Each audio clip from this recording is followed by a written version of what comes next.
Bismillahirrahmanirrahim. Assalamualaikum warahmatullahi wabarakatuh. Baiklah, saya Muhammad Sazwan akan sedikit menjelaskan tentang sistem fiskal Islam.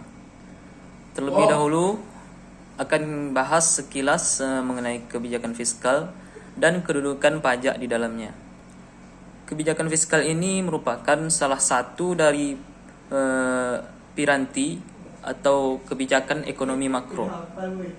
Munculnya pemikiran tentang kebijakan fiskal ini dilatar belakangi oleh adanya kesadaran terhadap pengaruh pengeluaran dan penerimaan pemerintah sehingga menimbulkan gagasan untuk dengan sengaja mengubah-ubah pengeluaran dan penerimaan pemerintah guna memperbaiki kestabilan ekonomi. Nah, teknik mengubah pengeluaran dan penerimaan pemerintah inilah yang dikenal dengan nama kebijakan fiskal. Baiklah, kebijakan fiskal itu berarti kebijakan untuk mengatur pendapatan dan pengeluaran negara dalam rangka menjaga kestabilan dan mendorong pertumbuhan ekonomi. Di sini ada beberapa pendapat para ahli. Yang pertama, menurut Zain, ia mengatakan bahwa kebijakan fiskal ini adalah pengeluaran pemerintah serta penerimaan yang berupa pajak. Pajak tersebut merupakan pungutan yang diberlakukan oleh negara, baik oleh pemerintah pusat maupun pemerintah daerah. Kemudian yang kedua, ada menurut Alam yang berpendapat bahwa kebijakan fiskal ini adalah kebijakan yang menyesuaikan pengeluaran serta penerimaan pemerintah yang memiliki tujuan untuk dapat memperbaiki kondisi ekonomi masyarakat. Kemudian yang ketiga ada Haryadi. Ia berpendapat bahwa menurutnya kebijakan fiskal adalah kebijakan ekonomi yang digunakan oleh pemerintah dari satu negara untuk dapat mengarahkan perekonomian dari suatu negara tersebut. Tujuannya adalah untuk memajukan arah yang lebih baik sesuai dengan yang pemerintah tersebut inginkan. Caranya adalah dengan mengubah penerimaan serta pengeluaran dari pemerintah negara itu. Jadi singkatnya sini bisa kita simpulkan bahwa kebijakan fiskal ini adalah kebijakan ekonomi yang dilakukan pemerintah untuk dapat mengontrol pendapatan serta pengeluaran dana negara tersebut agar ekonomi negara tersebut menjadi lebih baik. Nah, dalam wacana ekonomi makro, kebijakan fiskal ini diartikan sebagai langkah-langkah pemerintah untuk membuat perubahan-perubahan dalam sistem pajak atau dalam perbelanjaannya yang bertujuan mengatasi masalah-masalah ekonomi yang dihadapi. Kebijakan fiskal ini merupakan instrumen manajemen permintaan yang berusaha mempengaruhi tingkat aktivitas ekonomi melalui pengendalian pajak dan pengeluaran pemerintah.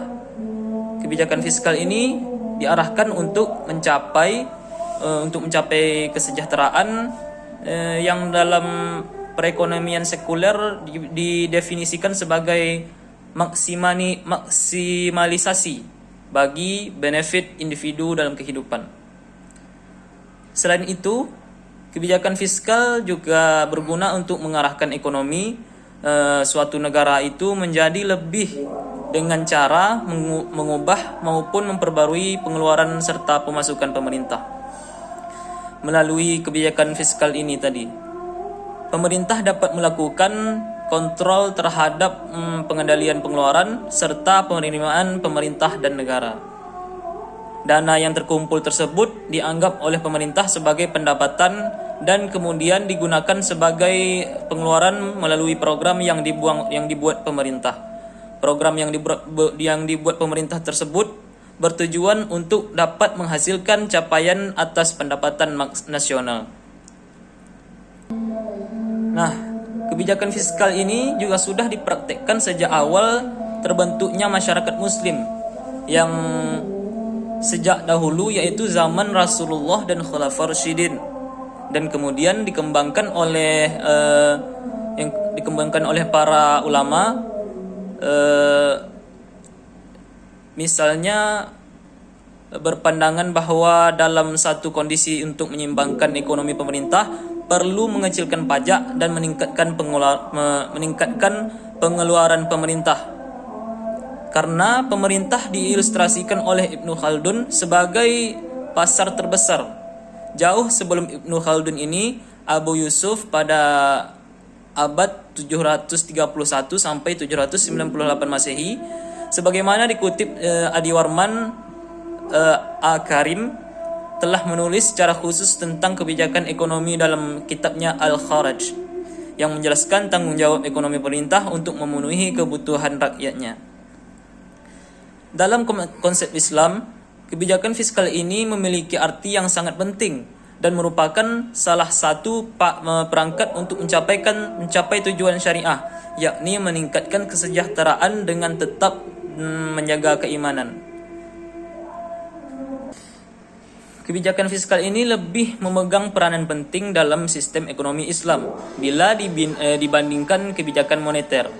Adanya larangan tentang riba serta kewajiban tentang pengeluaran zakat menyiarkan tentang pentingnya kedudukan kebijakan fiskal dibandingkan dengan kebijakan moneter.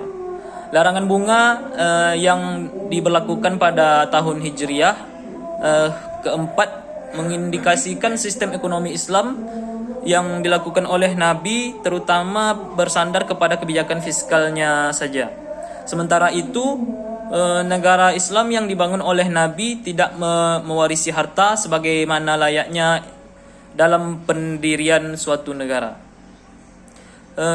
Pengelolaan keuangan negara oleh Rasulullah SAW melalui lembaga Baitul Mal menganut asas anggaran berimbang atau balance budget, yakni semua penerimaan habis digunakan untuk pengeluaran negara dalam konsep anggaran berimbang. Pengeluaran pemerintah sama dengan penerimaannya, pemasukan yang sangat sedikit misalnya pada masa Nabi disimpan di masjid dan dalam waktu yang singkat didistribusikan kepada masyarakat tanpa ada sisa. Pengeluaran negara pada zaman Rasulullah SAW lebih berorientasi kesejahteraan sosial di samping untuk biaya pertahanan dan pengurusan tugas dan administrasi. Pengeluaran negara juga untuk tunjangan orang miskin, bantuan bagi penuntut ilmu, pembebasan budak, pembayaran hutang orang yang meninggal dalam keadaan miskin, pembayaran denda atas mereka yang terbunuh secara tidak sengaja oleh pasukan kaum muslimin, bantuan untuk musafir dan juga untuk persediaan darurat. Nah, jadi dapat kita simpulkan di sini bahwa kebijakan fiskal ini berarti kebijakan untuk mengatur pendapatan dan pengeluaran negara dalam rangka menjaga stabilitas dan mendorong pertumbuhan ekonomi. Instrumen kebijakan fiskal adalah penerimaan dan pengeluaran pemerintah dalam suatu negara. Mungkin hanya ini yang dapat saya sampaikan, lebih kurang dan saya mohon maaf. Dan saya akhiri, wabillahi taufiq wal hidayah. Wassalamualaikum warahmatullahi wabarakatuh.